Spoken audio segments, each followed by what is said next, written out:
시편 65편입니다. 구약성경 847면 시편 65편입니다.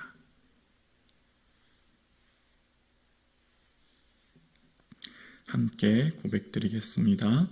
하나님이여, 찬송이 시온에서 주를 기다리며 사람이 소원을 주께 이행하리이다. 기도를 들으시는 주여, 모든 육체가 주께 나오리다. 죄악이 나를 이겨싸우니 우리의 허물을 주께서 사하시리다. 주께서 택하시고 가까이 오게 하사 주의 뜰에 살게 하신 사람은 복이 있나이다. 우리가 주의 집 곧 주의 성전의 아름다움으로 만족하리이다. 우리 구원의 하나님이시여, 땅의 모든 끝과 먼 바다에 있는 자가 의지할 주께서 의를 따라 어미하신 일로 우리에게 응답하시리다. 주는 주의 힘으로 산을 세우시며 권능으로 띠를 띠시며 바다의 설렘과 물결의 흔들림과 만민의 소유까지 진정하시나이다. 땅끝에 사는 자가 주의 징조를 두려워하나이다. 주께서 아침이 되는 것과 저녁 되는 것을 즐거워하게 하시며 땅을 돌보사 물을 대어 심히 윤택하게 하시며 하나님의 강에 물이 가득하게 하시고 이같이 땅을 예비하신 후 그들에게 곡식을 주시나이다. 주께서 밭고랑에 물을 넉넉히 대사 그 이랑을 평평하게 하시며 또 단비로 부드럽게 하시고 그 싹새 복을 주시나이다. 주의 은택으로 한 해를 관씌우시니 주의 길에는 기름방울이 떨어지며 들의 초장에도 떨어지니 작은 산들이 기쁨으로 띠를 띄었나이다. 초장은 양떼로 옷 입고 골짜기는 곡식으로 덮였으며 그들이 다 즐거이 외치고 또 노래하나이다. 아멘.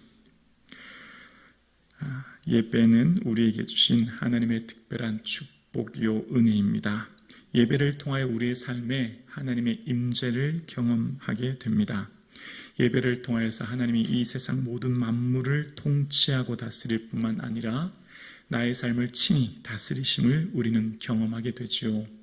그래서 하나님의 임재를 경험하는 사람은 하나님의 그 임재 가운데 내 인생과 온 우주 만물을 통치하신 그 하나님을 인하여 하나님을 주, 즉 내 인생의 주인이라고 고백하게 되고 그 하나님의 주권을 인정하는 삶을 살게 됩니다.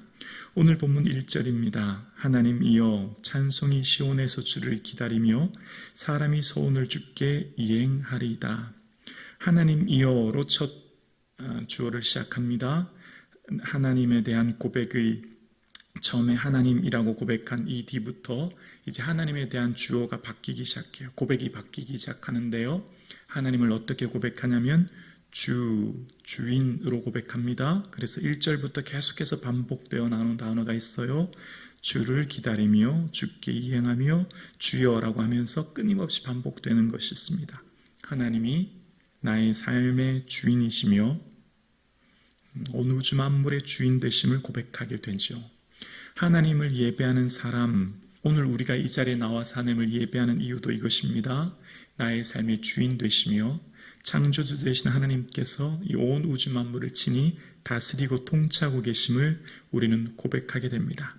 오늘 1절 말씀에 하나님을 예배하는 다윗은 처음 고백을 이렇게 시작합니다. 하나님이여, 찬송이 시온에서 주를 기다려오며. 시온은 하나님의 성전이 계신 곳이죠. 찬송, 하나님의 성전에서 하나님을 찬송하며 주님을 기다린다 고백합니다. 우리가 하나님을 높여드리고 하나님을 찬양하는 것, 이것이 우리에게 큰 은혜요 축복이죠. 그런데 찬양에 놀라운 은혜가 또 있어요. 찬양하면 찬양 중에 거하시는 하나님의 임재를 경험하게 돼요. 그래서 찬양하면 하나님이 기뻐하실 뿐만 아니라 그 찬양은 우리를 다스립니다. 찬양이 우리의 마음과 생각을 다스려요. 여러분, 우리가 인생 사는데 정말 힘든 것은 마음과 생각이 괴롭기 때문이죠. 아침에 눈을 뜨고 이제 여러분 일상의 삶으로 돌아가요. 일상의 삶을 시작하면 수많은 생각들, 과거의 생각들, 수많은 일들이 나의 마음을 흔들기도 하고 어렵게 하기도 해요. 또한 기쁘기도 하고 즐겁기도 해요. 어디서요? 마음의 생각에서 수많은 생각이 솟아나지요. 근데 우리의 마음의 생각을 우리 스스로가 통치하고 컨트롤하기가 참 어려워요. 그런데 놀라운 일이 있어요. 하나님을 찬양하면 하나님 우리 마음을 다스려 주세요. 아멘이십니까? 또 우리에게 더 좋은, 현대인에게 주신 좋은 선물이 있어요. 바로 찬양을 듣는 거예요. 찬양 듣는 거예요. 여러분 휴대폰 있으시잖아요. 아침에 이제 예배 마치고 돌아가시면 식사 준비하실 때 우리 권사님들 찬양을 켜세요.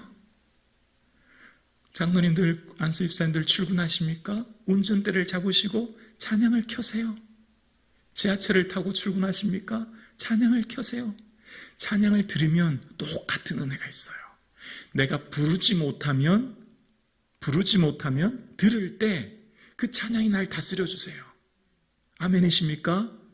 세상 유행가 듣지 말고 정말 찬양을 들으세요. 그러면 그 복잡한 마음, 그 수많은 생각들 잠잠하고 고요하게 돼요. 찬양을 듣든지 찬양을 부르든지. 하나님 우리에게 주신 좋은 선물이 휴대폰에 있잖아요. 휴대폰에 창을 펴세요. 휴대폰이 재미있죠. 이런 유튜브 같은 건 알고리즘이 한번 들으면 연관된 찬양이 계속 떠요. 무슨 정치 뉴스 보면요, 정치적인 것만 계속 뜨고요. 예배 설교 들으면요, 설교가 계속 뜨고요. 찬양 들으면요, 찬양이 계속 떠요. 알고리즘이 그렇게 돼 있거든요. 이 사람은 이걸 좋아하는구나. 그걸 띄워줘요. 여러분 인생이 왜 힘들죠? 마음이 복잡하고 마음이 괴로워서. 근데 환경보다는 내 내면에서 일어난 문제. 근데 찬양 중에 거하시는 주님은 내가 주님을 기뻐해서 찬양하면 하나님도 우리를 다스려 주세요. 하나님도 우리 은혜 주세요. 이게 놀라운 은혜예요. 여러분 찬양을 하는 걸 들을 때 우리가 예루살렘 찬양대 들으면 은혜가 되잖아요. 그 감동이 내게 밀려오잖아요. 이게 은혜예요. 세상의 노래는 신세 한탄, 내 감정풀이, 내 인생을 이야기하고 노래하지만 찬양은 뭐죠? 대상이 하나님이에요. 주어가 하나님이에요. 통치자이신 하나님을 높이는 거거든요. 그 선물이 바로 우리에게 주시는 평강의 은혜예요. 그래서 우리가 우리 기독교 예배의 특징이 뭐죠? 찬양이 풍성한 거예요. 찬양이 많아요. 기독교 예배의 찬양이 풍성하여 하나님을 높이며 그 찬양 중에 거하시는 은혜를 우리가 경험하게 되거든요. 이제 한 주간이 새롭게 시작됩니다. 끊임없이 찬양을 들으시고 부르시고 또 새로운 찬양 배우시고 그럴 때 우리 마음이 고요해지는 거예요. 평안해지는 거예요. 저도 할 수만 있으면 찬양 들으려고 해요. 할 수만 있으면 하루를 시작하면서 찬양을 듣고 또 찬양을 하려고 해요. 그래서 다윗의 삶 가운데 그가 하나님을 찬양할 때 사울의 악신이 떠난 것을 경험했고 다윗이 찬양할 때 하나님의 임재를 경험했기에 언약궤가 예루살렘 이 시온에 올라올 때도 다윗은 덩실덩실 춤을 추면서 하나님을 찬양하며 옷이 벗겨지는지도 모를 정도로 찬양했지 않습니까? 다윗이 인생 가운데 찬양이 그의 삶을 지켜준다는 걸 아마 그는 경험했던 것 같아요.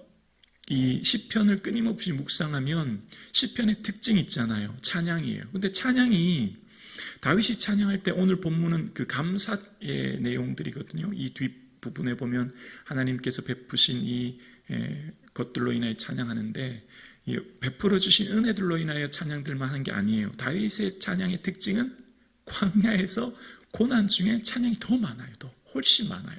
시편을 보세요. 감사할 조건이 있어서 오늘 시편 65편은 이후에 풍성한 곡식과 내려주신 은혜로 주님을 찬양하지만 다른 시편들 보세요. 고난 중에 찬양하는 게 훨씬 많아요. 왜 그랬을까요? 너무나 괴롭고 힘들 때 내 인생을 지켜주는 것은 찬양이란 걸 다윗이 너무 잘 경험했던 것 같아요. 이게 믿음의 선배의 고백입니다. 인생을 먼저 살았던 광야의 시간을 보냈던 믿음의 선배 다윗의 경험이 시편에 기록되어 있고 그 시편을 통해서 얘들아 너희 인생 지금 광야와 같지? 너무나 마음이 괴롭고 무너질 것 같지? 하나님을 찬양해. 하나님을 높여드려. 그리고 하나님만 바라봐. 그러면 내 마음을 하나님 지켜주실 거야 라고 말씀하시는 줄로 믿습니다. 그래서 예배하는 자의 특징, 하나님을 예배하는 자의 특징은 하나님 찬양하는 거고요. 찬양하면 예배의 통화에 또 알게 되는 게 있어요. 바로 응답해 주시는 하나님. 2절입니다.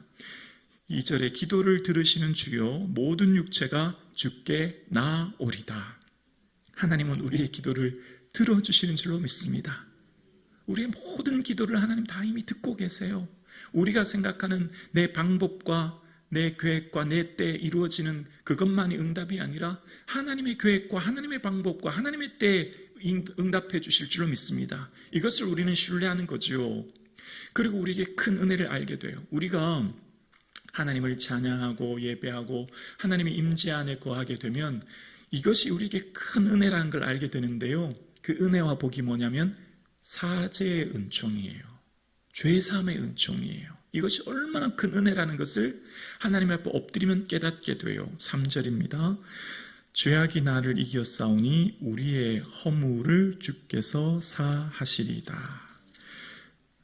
가인에게 죄가 문 앞에 엎드리고 있으니 너는 죄를 다스리라 라고 하지 않습니까? 우리는 끊임없이 죄와 싸우잖아요. 우리는 매 순간 죄와 싸우면서 살아가는데 우리가 죄에게 질 때가 있고 넘어질 때가 있지만 그러나 이 시편 65편 3절을 통해서 우리가 죄에 넘어지고 실패하고 쓰러져서 죄가 나를 이겼다 할지라도, 내가 죄에게 패배했다 할지라도, 내가 죄에게 넘어졌다 할지라도 우리의 허물을 용서하시고 사죄하시는 하나님, 그 은혜를 기억하여 오늘도 우리는 주님을 찬양합니다.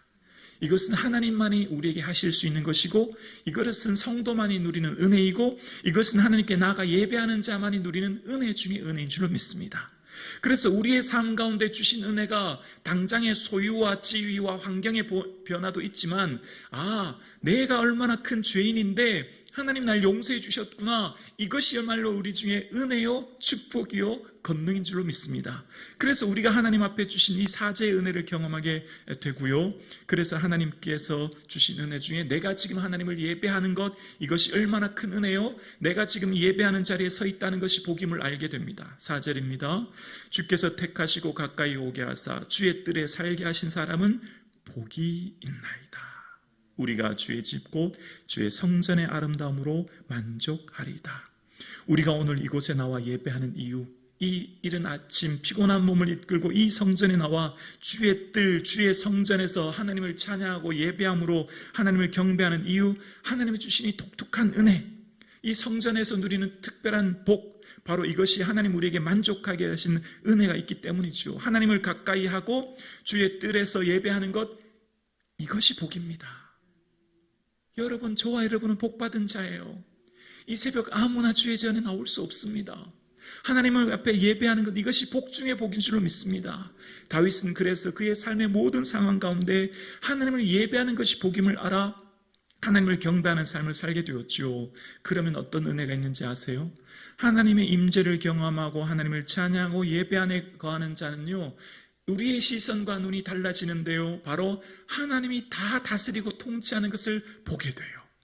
구름과 산과 강들이 덩실덩실 춤을 추면서 하나님을 찬양하는 것을 보게 되는 줄로 믿습니다. 5절에 우리 구원의 하나님이여 라고 시작하죠. 이제 5절부터 시작돼서 제가 마지막 11절부터 13절만 읽어볼게요. 11절입니다. 주의 은택으로 하늘을 관시우시니 주의 길에는 기름방울이 떨어지며 들의 초장에는 또 떨어지니 작은 산들이 기쁨으로 띠를 띄었나이다. 초장은 양떼로 옷 입고 골짜기는 곡식으로 덮였으며 그들이 다 즐거이 외치고 또 노래하리다. 자, 그들이라고 하는 거 보이시죠? 13절에 그들이 다라고 하는 말은 산도 들도 땅도 모든 것들이 다 즐거이 하나님을 외치며 찬양한다는 거예요. 여러분, 성령의 충만한 임재의 특징 경험해 보셨죠? 하나님의 충만한 임재의 놀라운 은혜를 경험하면 어떻게 될까요? 이 성전에서 문을 탁 열고 계단을 내려가서 하늘을 보면 구름이 막 하나님 찬양해요. 산들이 막 덩실덩실 춤을 추고 하나님을 찬양해요. 경험해 보셨죠? 이 성전에서 충만한 은혜를 누리고 성전 문을 나가고 나무를 보면 나뭇잎이 방긋방긋 웃으면서 하나님을 찬양해요. 다윗이 그걸 경험했던 것 같아요. 여러분도 그걸 경험하셨죠? 이게 놀라운 은혜예요. 왜 이렇게 되었죠? 왜 구름과 산들이 방긋방긋 웃으면서 하나님 찬양하게 됐죠? 내 마음이 바뀌었기 때문이에요. 마음이 완전히 바뀌었기 때문이에요. 왜 바뀌었죠? 그 하나님의 한량없는 은혜가 세상 것과는 비교할 수 없는 은혜이거든요. 세상이 맛볼 수 없는 은혜를 주셨거든요. 환경이 그대로 있어요. 아직 내 몸에 질병, 자녀의 문제, 삶의 문제가 그대로 있는데요. 희한하게 마음이 넘치는 기쁨이 있어요. 이게 은혜예요. 다 즐거이 주께 노래 부른다는 거예요. 산들도 바다도 강들도. 왜 이런 은혜가 있죠? 이것이 바로 하나님을 예배하는 자, 하나님을 즐거워하는 자, 하나님을 찬양하는 자, 하나님을 높여드리는 자에게 주시는 은혜 중에 은혜인 줄로 믿습니다. 그래서 8절 이후에 보면 아침이 되고 저녁이 되는 것, 9절에 볼까요? 9절에 보면 땅을 돌보자. 여기 돌보다는 말은 방문하다는 의미거든요. 다윗은 알았어요. 하나님이 친히 방문하여 돌보는 것, 물을 대며 심히 윤택하게 하시고 아침에 강에 하나님의 강에 물이 가득하게 하시고, 자, 이후로부터 강, 물, 단비를 계속 반복해요. 팔레스틴이잖아요. 광야잖아요. 여기는 척박한 땅이에요. 그들의 힘, 노력으로 할 수 없는 게 비예요. 물이에요. 생명보다 금보다 더한 게 물이에요. 여기서 나타나는 강은 벨레그라고 하는 것은 강개수로거든요. 1년 365일 물이 흐르는 거예요. 여러분 시편 1편 3절 기억나시죠? 시냇가에 심은 나무가 시절을 쳐쳐 열매를 맺는 그 시냇가가 여기 나오는 강이랑 같은 단어예요. 광개수로거든요. 1년 365일 물이 흐르는 거예요. 하나님이 돌보시면 그 척박한 광야가 하나님 항상 물이 넘쳐 흐르는 땅으로 변화시켜 주시고 단비를 내려주시사 밭고랑에 물을 넉넉하게 이랑을 평평하여 땅을 부드럽게 모든 것을 채워주신다는 거예요. 은혜를 경험하면 성령의 충만한 은혜를 경험은 알게 돼요. 다 하나님이 하신다. 다 하나님이 하셨다. 다 하나님이 하고 계신다. 다 하나님이 하실 것이다. 왜냐하면 인생을 살아보면 내 힘으로 할 수 있는 것이 극히 드물다는 것, 아주 소수란 걸 알게 되기 때문이에요. 여러분, 그래서 우리가 하나님의 임재를 사모하고 하나님의 은혜를 사모하고 오늘도 우리가 이 새벽에 나온 것입니다. 하나님의 성령의 충만한 임재가 여러분의 삶과 가정과 자녀들 위해 충만하기를 주님의 이름으로 축원합니다.